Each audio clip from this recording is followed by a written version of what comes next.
박형준의 생각TV.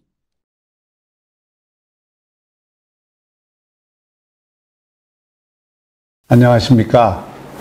요즘 저희는 정말 한 번도 경험해보지 못한 나라를 경험하고 있습니다. 얼마 전 권력 핵심 인사인 유시민 노무현재단 이사장은 검찰 수사를 위헌적 쿠데타로 규정했습니다. 그리고 대통령은 검찰 수사에 대해서 노골적인 불만을 표했습니다. 그 이틀 뒤 서초동에서는 많은 군중들이 모여서 검찰을 공격하는 집회가 있었습니다. 이를 우리가 정상적인 저항권이라고 봐야 할까요? 저는 제가 정치 철학을 쭉 공부했습니다마는 만약 저항권을 최초로 정식화한 이론가가 존 노크인데요. 자유주의 정치 이론가죠. 존 노크가 이런 얘기를 이 장면을 봤다면 뭐라고 생각했을까? 그것은 아마 저항권은커녕 민주주의의 전제 조건으로 노크가 꼽고 있는 이 법치를 파괴하는 행위다, 이렇게 얘기를 했을 것 같습니다. 한참 전으로 돌아가서 아리스토텔레스가 정치학에서 쓴 내용을 토대로 그의 말을 재구성해 보면 아마 이렇게 얘기를 했을 겁니다. 대중의 아부하고 선동하는 민주주의는 1인 전제정과 다를 바가 없다, 이렇게 얘기했을 것입니다. 이 말을 명심해라 하고 아리스토텔레스가 아마 직설을 퍼부었을 겁니다. 전체주의의 가장 혹독한 비판가죠. 한나 아렌트, 20세기 전체주의의 망령에 대해서 실증적으로, 역사적으로, 이론적으로 명징하게 논증을 한 한나 아렌트가 이 장면을 봤으면 민주주의가 다수의 독재, 즉 전체주의로 변질되는 순간이다, 이렇게 얘기했을지 모릅니다. 서초동 앞에 모인 사람들이 외친 두 가지 구호는 조국 수호와 검찰 개혁이죠. 이 조국 수호와 검찰 개혁이 어떻게 해서 이 한 몸뚱아리가 되었을까요? 조국 수호가 검찰 개혁인가요? 그 논리적 구성은 아마 이럴 겁니다. 조국이라고 하는 사람은 검찰 개혁의 상징이다. 그런데 검찰은 개혁을, 자신들을 향한 개혁의 칼을 막기 위해서 지금 조국을 무너뜨리려 한다. 이 검찰의 이런 검은 의도에 대해서 이 보수 언론과 야당이 합세를 해서 소위 이를 사주하고 가짜뉴스를 퍼뜨린다. 따라서 조국 수호는 정의와 불의의 대결이다. 이 정권을 따르고 싶은 사람들에게는 이런 정의와 불의 구도로 나누어 놓고 누구 편에 서느냐에 따라서 당신이 정의의 편이냐 불의의 편이 된다, 이렇게 강요를 하고 있는 셈이죠. 지금 문재인 대통령을 지지하는 사람들에게는 참 그럴듯한 논리일 수가 있겠습니다. 또 그럴듯한 프레임이기도 하죠. 하지만 이것은 논리적으로도 틀렸고 사실에도 부합되지 않는다고 생각합니다. 조국과 검찰개혁을 동일시하는 이런 논리는 우리가 논리학 교과서에서 배우는 많은 논리적 오류가 있습니다. 거기에 딱 부합하죠. 우선은 논점 이탈의 오류. 지금 문제가 된 핵심은 조국 장관이 장관으로서 적임이냐 아니냐, 그가 과연 법무부 장관을 맡는 것이 이 나라 민주주의와 법치에 어울리는 일이냐, 이것이 쟁점인데, 그것이 어느 순간 이 검찰개혁과 조국이 동일시되면서 논점 이탈의 오류가 생긴 것이고요. 또 흑백 논리의 오류라고 하죠. 흑이냐 백이냐, 사실은 그렇게 이분법적으로 이야기할 수 있는 것이 아님이 대부분임에도 불구하고 일부러 쟁점을 그렇게 만들어서 흑이냐 백이냐를 강요하는 것, 이것을 이제 흑백 논리 오류라고 논리학 교과서에서는 말을 합니다. 더불어서 소위 우물에 독을 치는 오류라고 하는 이 논리학 교과서에 또 명제가 있습니다. 그것은 뭐냐면, 너 우리 생각 찬성해? 찬성하지 않는 사람은 나쁜 사람이야. 이렇게 이제 논리를 구성하는 것이죠. 다시 말하면 이 상대가 나를 비판할 수 있는 가능성을 원천봉쇄한다 그래서 그걸 이제 원천봉쇄의 오류라고도 합니다. 이런 논리적 오류는 논리 자체도 허술할 뿐만이 아니라 사실에 의해서 이미 그 논리가 분쇄되게 되어 있습니다. 사실 이 사태의 핵심은 진보의 양심으로 불리었던 그가 양심에 부합하지 않는 위선과 거짓을 드러냈다는 것. 이것이 사실 출발점이고요. 공직자로서 특히 법무부 장관이라는 최고 공직자로서 법을 지키는 수호자로서 그 공직에 어울리는 자격을 갖췄느냐는 몇 가지 그 기준들이 있는 것이죠. 뭐 역량이나 능력도 중요하지만 일단 그 법 질서를 수호할 수 있는 그 가장 기본적인 도덕성을 갖추고 있느냐. 그리고 그런 어떤 그 법이라는 게 신뢰의 가치이기 때문에 그 신뢰를 제대로 줄 수 있는 정직함을 또 진정성, 우리가 오센티시티라 그러죠. 그런 진정성을 가지고 있느냐. 그런데 조국 장관은 청문회에서 거짓말을 너무 많이 했잖아요. 자기 기자회견을 포함해서. 그러니까 이런 신뢰의 문제에 대해서 믿을 수 없다는 것이고, 그리고 지금 검찰이 이미 이 불법 여부를 심각하게 수사를 하고 있고, 예상컨대 아마 적어도 그의 부인은 기소가 이미 돼 있고 또 추가 기소가 거의 확실시됩니다. 여기에 연결해서 이 조국 장관도 수사를 받게 돼 있죠. 검찰은 이미 호랑이 등에 탔기 때문에 대통령이 아무리 압박을 하더라도 또 여당이 아무리 겁박을 하더라도 또 동원된 군중이 검찰을 아무리 욕을 하더라도 이미 진행된 수사는 진행을 할 수밖에 없는 그런 형국입니다. 저는 이번 대정부 질의를 보면서 이 조국 장관이 이런 얘기를 하는 걸 보고 깜짝 놀랐습니다. 고등학교 인턴 증명서 별것 아닙니다. 뭐 이게 증명서가 위조냐 아니냐 이런 걸 막 따지면서 정말 이 공익인권센터에서 인턴을 했느냐 뭐 이러니까 뭐 인턴을 했다라고 하는데 왜 본 사람도 없고 아무 이 증거를 못 대면서 억지로 주장만 하느냐 이런 의원의 질문에 고등학교 인턴 증명서 그거 별것 아니다. 누구라도 떼줄 수 있는 거고 막 이런 식으로 답을 하는 걸 보면서 제가 이 필자의 귀를 이렇게 답을 하는 것을 보면서 제가 제 귀를 의심했습니다.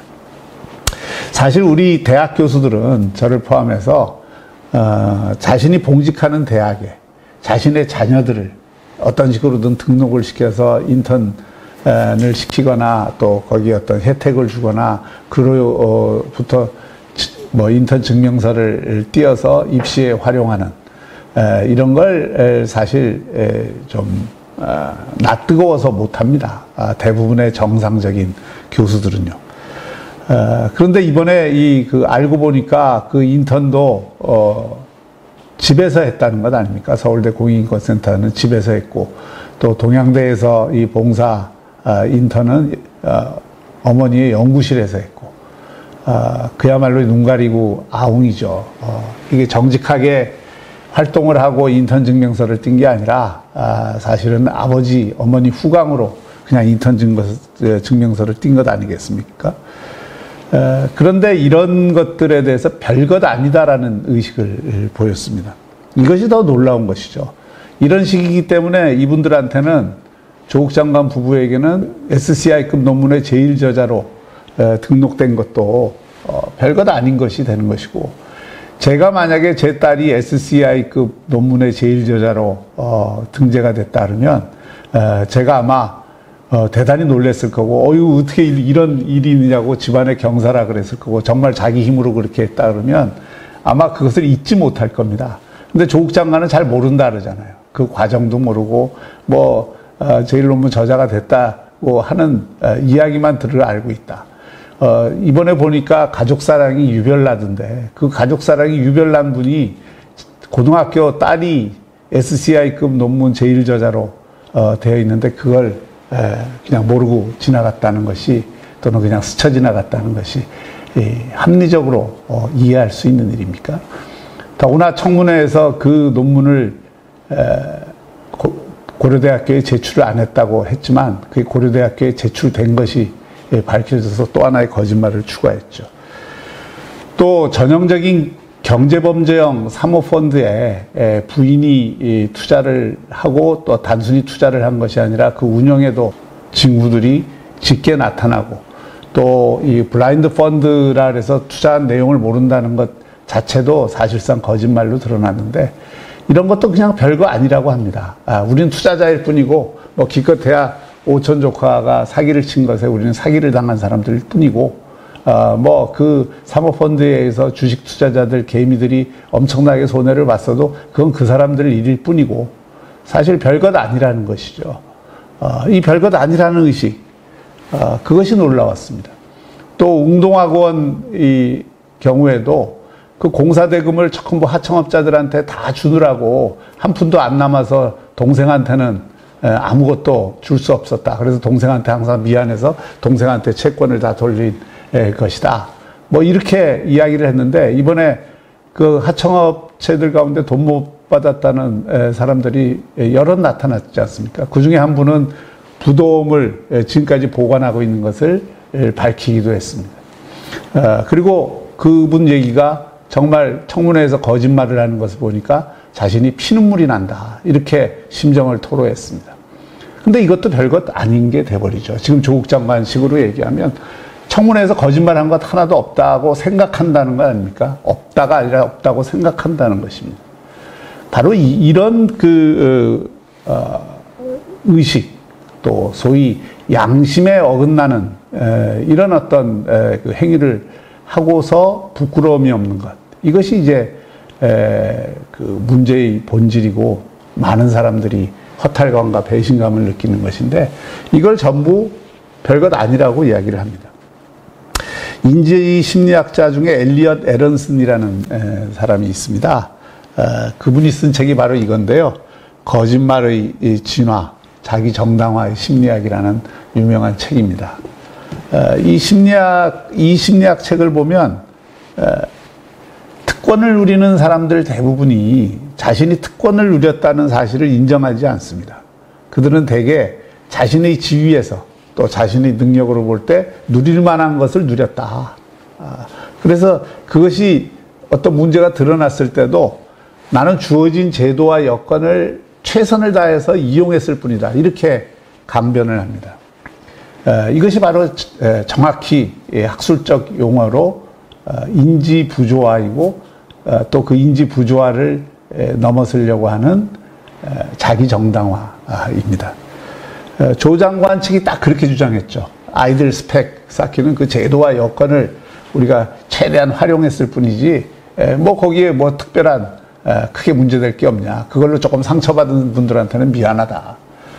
사실 그런 지위를 이용해서 특권적인 그 혜택을 받지 못한 많은 보통 사람들이 심사를 후벼놓고 본인은 그것은 뭐 약간 기분은 나쁘겠지만 별것 아니라는 식으로 넘어가는 거죠. 그리고 그러한 정당화는 어느새 집권층과 이 지지자들 전체에게로 확산되고 있습니다.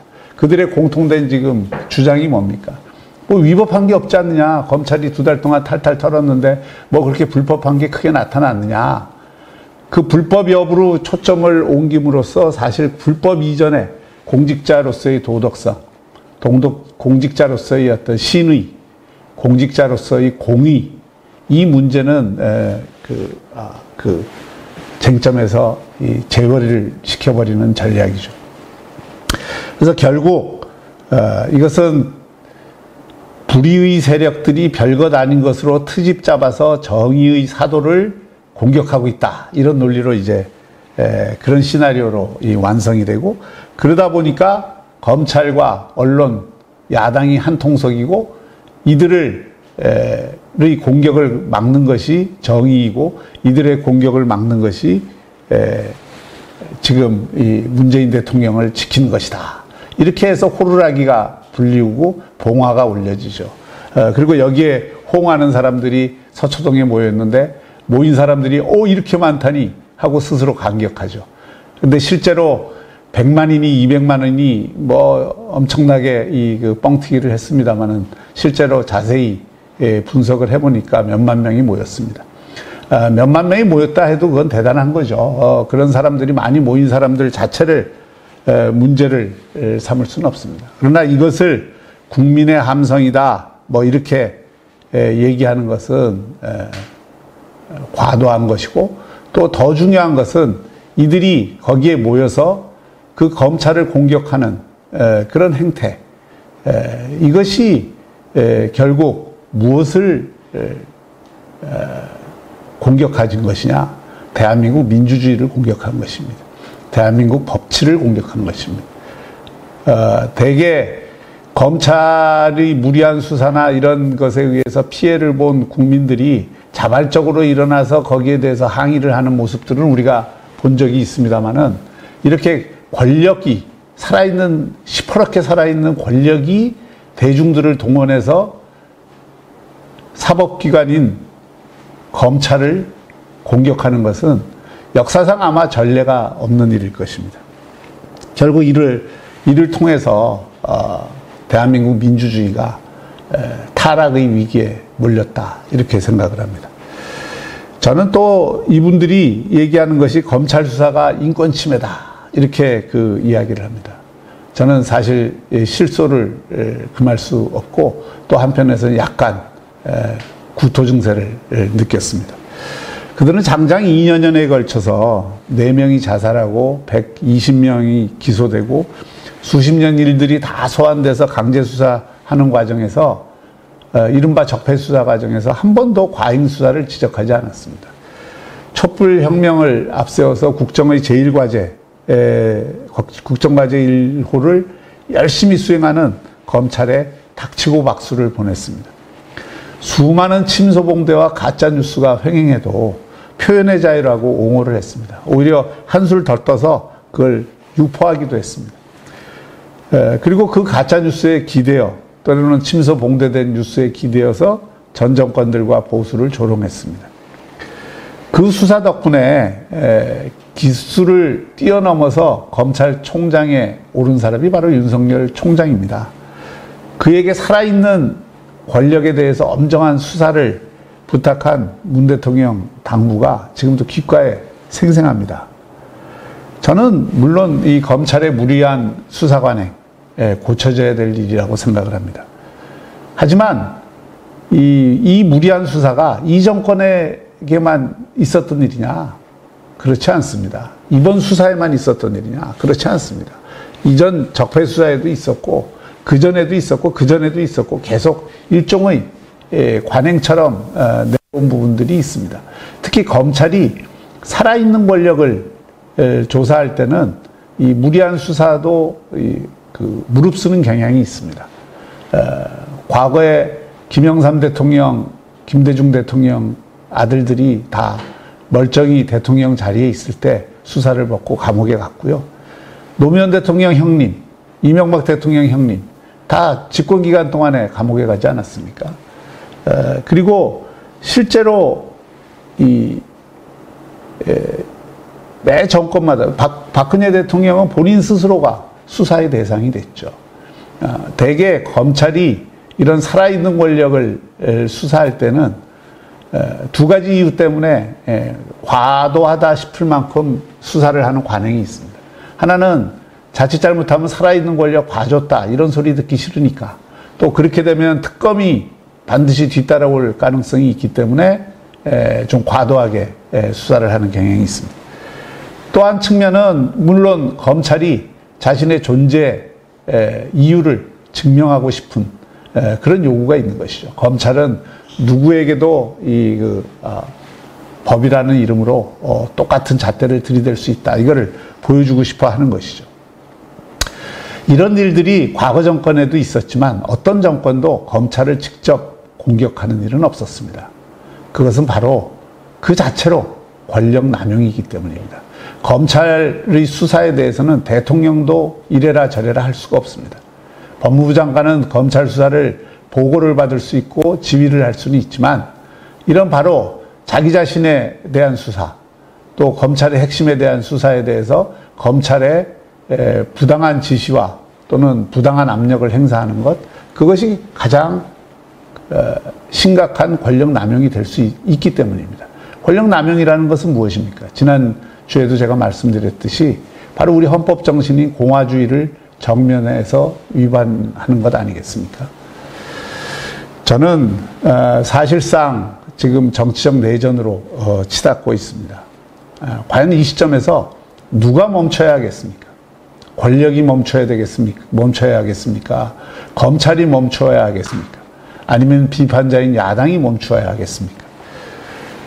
우리는 대통령이 국가 지도자가 되기를 진심으로 원합니다. 분당의 지도자가 되기를 원하지 않습니다.